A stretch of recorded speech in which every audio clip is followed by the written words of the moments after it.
He froze in the middle of the street when he saw her. Rachel, the woman he divorced 6 months ago.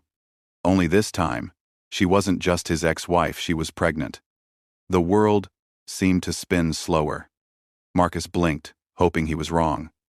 But when she turned, her belly told the truth he had refused to face. His breath caught. That child could be his. The same one he told her to get rid of. "Rachel," he whispered, but she kept walking, eyes full of calm strength. Not hate, not anger, just peace. Peace that cut deeper than any argument ever could. Marcus stood frozen, realizing the weight of what he had lost. And that's where his story truly began. Before we dive deeper, please, if you're listening to this right now, I want to prove my mom wrong. She said I can't even reach 1,000 subscribers. Help me show her that stories like this matter. Subscribe to King's Folklore. And let's keep breathing life into tales that refuse to die. Now let's continue. Marcus Jamison wasn't born rich. He built his name one sleepless night at a time. From coding in his mama's living room to owning a $1 million tech firm in downtown Atlanta, he had finally made it. But somewhere between conference calls and quarterly meetings, he forgot what it meant to be present. Rachel never cared about his money. She loved the man who once brought her takeout on rainy nights, the man who'd whisper prayers with her before bed. But that man had slowly turned into a stranger, polished, distant, and buried in ambition. "Marcus, you coming home tonight?" she'd ask over the phone, her voice soft but tired. "Baby, I just need to finish this proposal," he'd reply, glancing at his Rolex as if love could be scheduled like a meeting. At first, she waited. Then, she stopped waiting and started eating dinner alone. The silence between them grew heavy, not angry, just hollow. Even the laughter in their home sounded forced, like two actors pretending in a show that had already ended. When Rachel found out she was pregnant, her hands trembled not with fear, but hope. She thought maybe this would bring them closer again.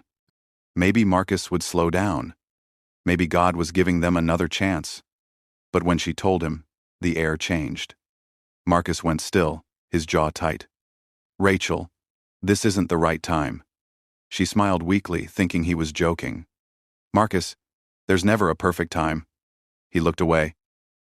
"We've got too much going on. You know what this could do to my schedule. To our plans." "Our plans," she cut in.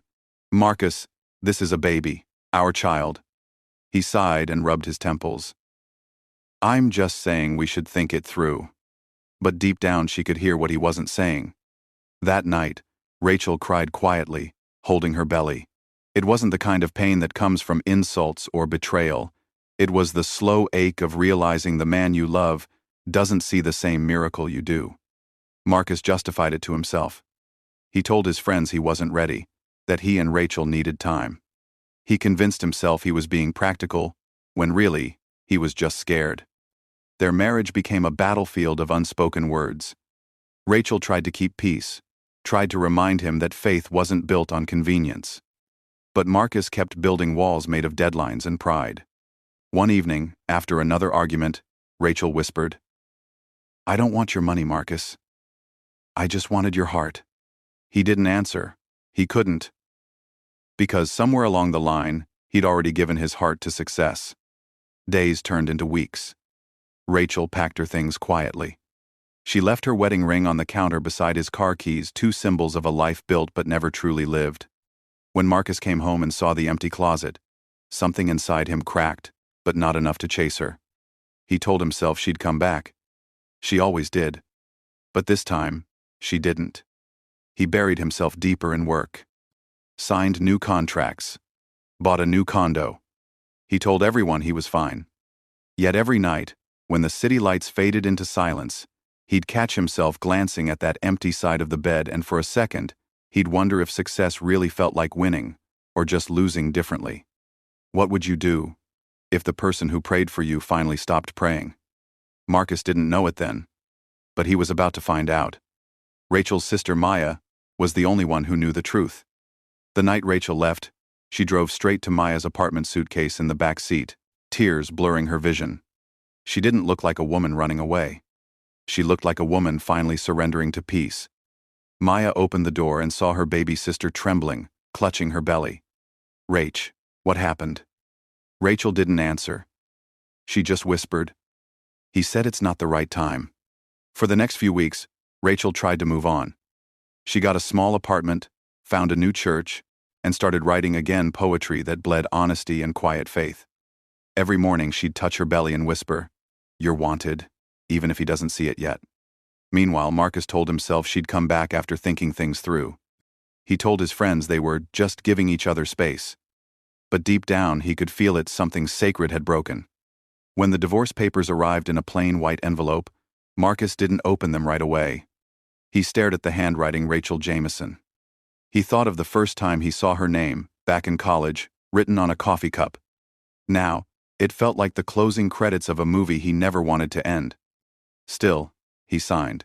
Because that's what pride does, it tells you letting go is strength, when it's really fear in disguise. Weeks turned into months. Marcus kept climbing the corporate ladder, but his joy never followed him. He stopped going to family dinners, stopped listening to music, stopped smiling. Sometimes, he'd see couples at brunch laughing, sharing pancakes, and something inside him twisted. He missed the way Rachel used to pray for him before he left for work. He missed her slow Sunday breakfasts and the scent of vanilla candles in their living room. But he never called. One night, while deleting old photos from his phone, he paused at one picture: Rachel standing barefoot in their kitchen, hair messy, smiling at him while cooking eggs. That smile had been home, and he had walked away from it. The next morning, he almost texted her. He typed, "How are you?" then erased it.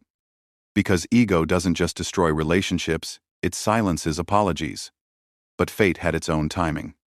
6 months later, Marcus was leaving a client meeting downtown. The sun was bright, people were rushing past, and life looked normal until he saw her. Rachel. She was walking out of a cafe, holding a cup of tea in one hand and her phone in the other. Her belly was round, beautiful, undeniable. Marcus froze. Every sound faded. It was like the city stopped breathing for a moment. He took one step closer, but his voice failed him. When she looked up, their eyes met just for a second.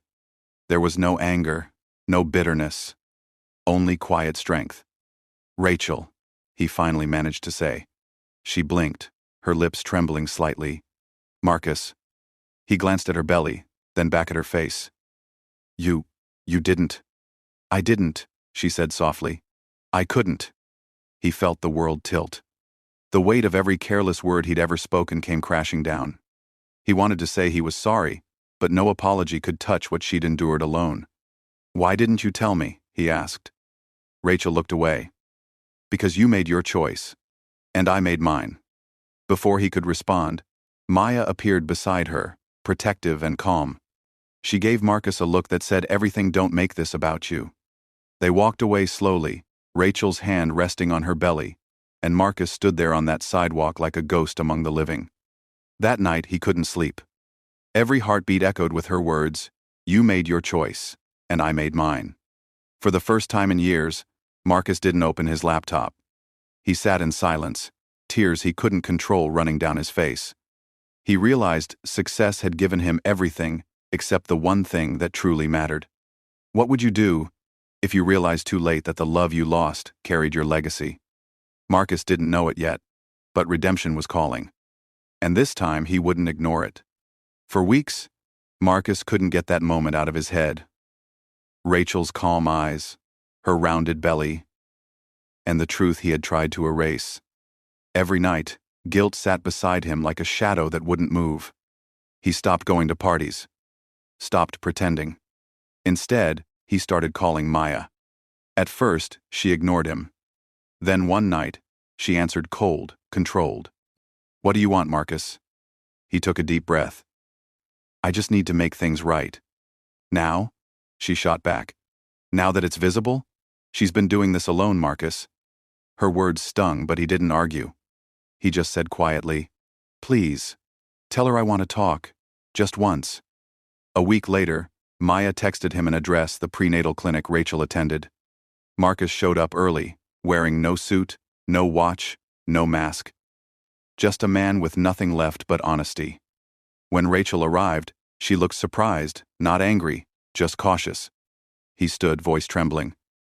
"I know I have no right to be here, but I need to try." Rachel sat down, crossing her arms gently over her belly. "You can't fix everything, Marcus." "I know," he said, "but maybe I can start somewhere." The doctor called her name, and before she went in, Rachel hesitated. Then she said quietly, "You can come if you want." That was the first time Marcus heard their baby's heartbeat. A soft, rhythmic sound that shattered every wall he'd ever built. Tears rolled down his face before he could stop them. Rachel didn't say anything, but something in her softened.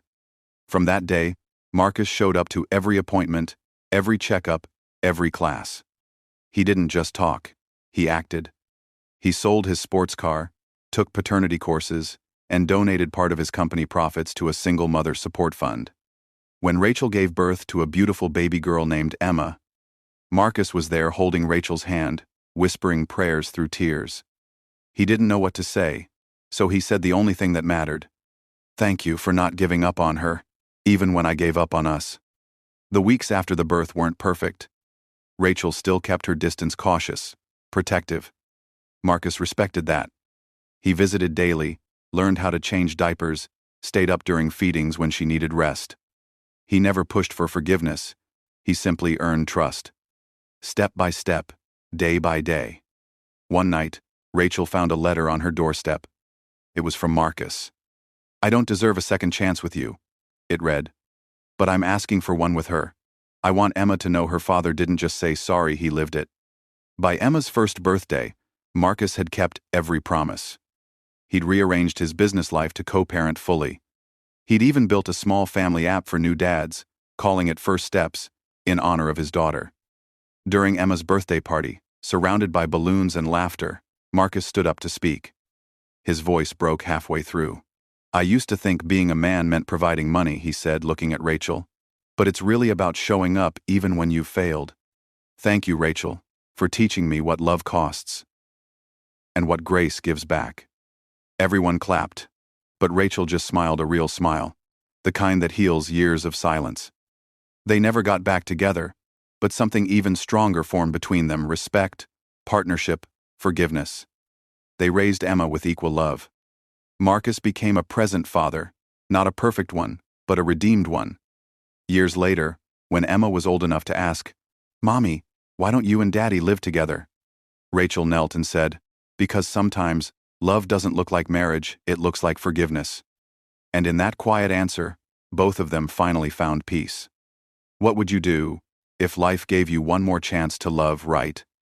Moral of the story: sometimes love doesn't end, it transforms. Marcus learned that redemption isn't a gift, it's a decision repeated every day. Rachel proved that strength isn't in holding on, but in forgiving without forgetting. And little Emma became the proof that broken stories can still grow beautiful roots. If this story touched you, hit that subscribe button for more emotional tales from King's Folklore. And even if it didn't, come on, subscribe anyway, we'll win you over next time. Drop a comment, like the video, and let's keep the stories alive. Thanks for watching.